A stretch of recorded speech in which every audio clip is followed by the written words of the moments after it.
प्याज का हम लोगों का बफर स्टॉक होता है जो सरकार मेंटेन करते हैं। तो प्याज का प्राइस जब बढ़ता है तो उसको डिस्पोजल के लिए जो प्रोक्योरमेंट करते हैं, जब हार्वेस्ट होता है, रबी का सीजन खत्म होता है और हार्वेस्टिंग हो जाता है मार्च अप्रैल में, उसके बाद सरकार प्रोक्योर करते हैं। इस साल भी हमने प्रोक्योर किया है और प्रोक्योरमेंट अभी तो खत्म भी हो चुका है और चॉल्स या स्टोरेज सेंटर्स होता है वहां पे वो स्टोर भी किया गया है। जो प्याज का जो स्टोरेज होता है वो एक स्पेशलाइज्ड वे में उसका स्टोरेज होता है, क्योंकि उसमें अच्छी तरह वेंटिलेशन का जरूरत होता है। तो हम लोग क्या करते हैं, जैसा जो किसान है या सोसाइटीज है या एफपीओ से उनसे हम प्याज का खरीदारी करते हैं, फिर उसका एफएक्यू नॉर्म्स के हिसाब से उसका सिलेक्शन होता है। वंस उसका असेइंग हो गया, उसका क्वालिटी टेस्ट हो गया, वो पास हो गया और हमने खरीद लिया, तो जो किसान या सोसाइटीज का जो चॉल्स या स्टोरेज सेंटर से वहीं पे ही उसका स्टोरेज होता है। यानी सरकार का कोई अलग से स्टोरेज सेंटर नहीं होता है। तो किसान का जो प्रेमाइस होता है या सोसाइटियों जो किसान का जो खेती का आसपास ही होता है वहां पे उसका स्टोरेज होता है और इसका स्टोरेज होता है करीब 4-5 महीना हम स्टोर करते हैं। जैसा अभी अगस्त शुरुआत में ऑलमोस्ट हमारा प्रोक्योरमेंट खत्म हो गया है। अगस्त, सितंबर, अक्टूबर से लेकर के दिसंबर तक हमको इसको स्टोर करना है और बीच बीच में उसको निकालना भी है जब भी प्राइस बढ़ता है। तो जैसा अगस्त एंड से हमने शुरुआत किया था इसका निकालने का जो कार्यक्रम, जैसे ही प्याज का प्राइस बढ़ना शुरू हो गया था, तो इस तरह इस साल भी करना होगा। तो इसमें जो एक बहुत बड़ा समस्या यही है कि जो स्टोरेज होता है उसमें करीब 40% का वेस्टेज होता है। 3-4 साल पहले ये वेस्टेज तो 50-60% तक होते थे। अभी धीरे धीरे उसका वेस्टेज कम हो रहा है, लेकिन 40% भी बहुत ज्यादा है। बिल्कुल, जी जी बिल्कुल। तो जैसा कि एनसीसीएफ का तो मकसद ही यही है कि सरकार और किसानों के बीच में एक कड़ी बने, और जब महंगे हैं प्याज तो हम जानते हैं कि कितने आंसू निकलते हैं, तो उससे कैसे कंट्रोल किया जाए, उस स्थिति को कैसे कंट्रोल किया जाए, यही मकसद भी रहता है। और उसमें भी आप सोचिए कि आपको कम दाम में प्याज मुहैया कराने हैं और वो भी वेस्टेज भी उसमें 40% हो जाते हैं, तो ये एक अतिरिक्त भार भी है।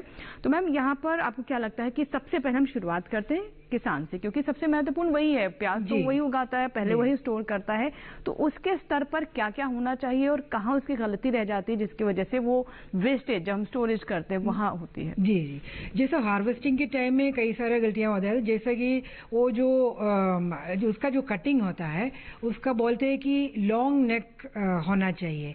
जैसा कि जो उसका जो प्याज होता है उसको ऊपर उसका जो शूट्स का कुछ पोर्शन थोड़ा लंबा सा होना चाहिए।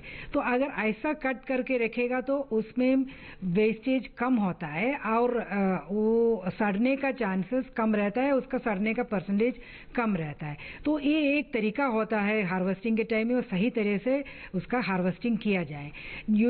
सेकेंड चीज ये है कि जब हार्वेस्ट होता है उसका प्याज एकदम फर्म होना चाहिए और उसका वाटर कंटेंट बहुत ज्यादा भी नहीं होना चाहिए और बहुत सूखा हुआ भी नहीं होना चाहिए।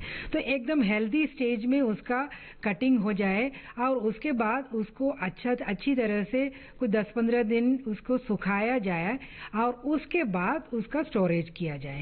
एक बार उसका स्टोरेज हो गया उसके बाद भी लाइक हर 2 हफ्ते में कम से कम हर 15 दिन में उसको पलटना होता है, ताकि क्योंकि ईच चॉल जो हम लोगों के पास है जो सरकार ने लिया है इनसे किराए में, उसका जो कैपेसिटी होता है मोर देन 1000 मेट्रिक टन। कई जो स्टोरेज फैसिलिटी है वो 4000-5000 मेट्रिक टन का होता है। तो उसमें बीच में कहीं पे भी सड़ गया तो वो तो फिर स्प्रेड होता है बहुत ज्यादा, बाकी जो हेल्दी है वो भी सड़ जाता है। इसलिए उसको देखना जरूरी है, उसको पलटना जरूरी होता है। उसके बाद जो पलट के जो खराब हुआ उसको तुरंत निकाला जाए।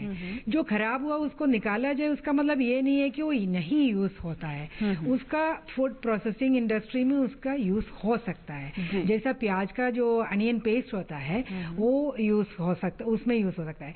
तो फॉर एग्जाम्पल हम लोग जब खरीदारी करते हैं उसमें ग्रेड ए खरीदारी करते हैं। जब हम बोलते हैं कि ऑलमोस्ट 60% ही हमको मिलते हैं जो ग्रेड ए का है, उसका मतलब ये नहीं है कि बाकी तो एंटायरली वो फेंकने का है। बाकी एटलीस्ट जो उसमें जो अगर 100 kg है तो इस बार हमारा रिकवरी हम एक्सपेक्ट कर रहे हैं कम से कम 63% होगा।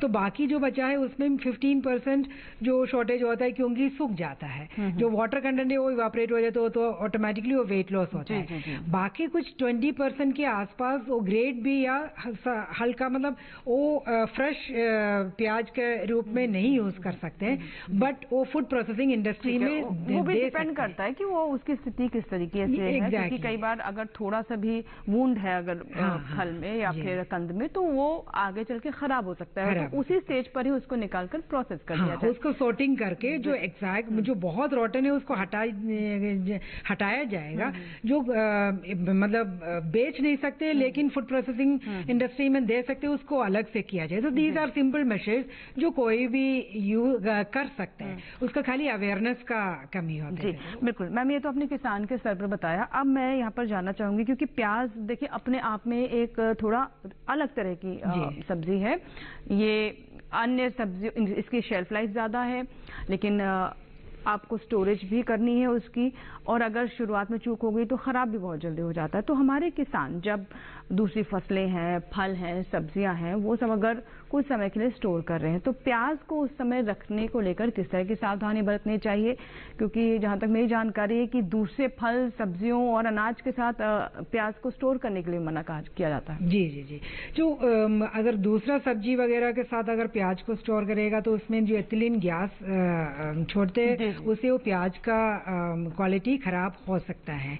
इसके अलावा जो कन्वेंशनल चॉल्स या स्टोरेज गोडाउन्स होता है, वहां पे कुछ सिंपल चीजें करने से उसका शेल्फ लाइफ बढ़ा सकते हैं, जैसे कि फैंस इंस्टॉल किया जाए और क्रेट्स में जहां पे वाटर एयर सर्कुलेशन है, इस तरह स्टोरेज फैसिलिटीज यूज किया जाए। एयर टाइट स्टोरेज नहीं करना है या प्लास्टिक में उसमें नहीं बांधना है। नेट का भी इस्तेमाल किया जाता है, नेट का भी इस्तेमाल किया जाए। तो ये सब हम लोगों का जो स्टोरेज फैसिलिटी है उसमें हम लोग अवेयरनेस कैंपेन भी करते हैं और उनको ये बताया जाता है कि इस तरह का फैसिलिटीज यूज कर लीजिए, जिसमें बहुत एक्सपेंसिव नहीं है, वो सिंपल चीज इस तरह से किया जाए तो उसका शेल्फ लाइफ बढ़ सकता है। इसके अलावा साइंटिफिक तरीका से कैसे स्टोरेज करना है, इसके लिए भी रिसर्च चल रहा है, कुछ पायलट प्रोजेक्ट्स भी चल रहे हैं। और मैम इसके अलावा जो रेडिएशन के माध्यम से भी इसकी गुणवत्ता को बेहतर करने का जो प्रयास होता है, इसकी शेल्फ लाइफ भी बेहतर होती है और उतने आसानी से रोट नहीं होता है, यानी सड़ता नहीं है प्याज, तो ये क्या होता है इसके बारे में? जी, इसमें इसको बोलते हैं रेडिएशन। रेडिएशन एक साइंटिफिक टेक्निक है जो बार्क ने अनियन स्टोरेज के लिए स्पेसिफिकली डेवलप किया है। तो उसका पायलट प्रोजेक्ट हम लोग पिछले साल किया था, तो उसमें उससे जो बेस्ट जो लेसन्स हमें मिला है उस बेसिस पे हमने उसको फर्दर इनोवेट करने का कोशिश किया और इस साल फिर से हम कर रहे हैं।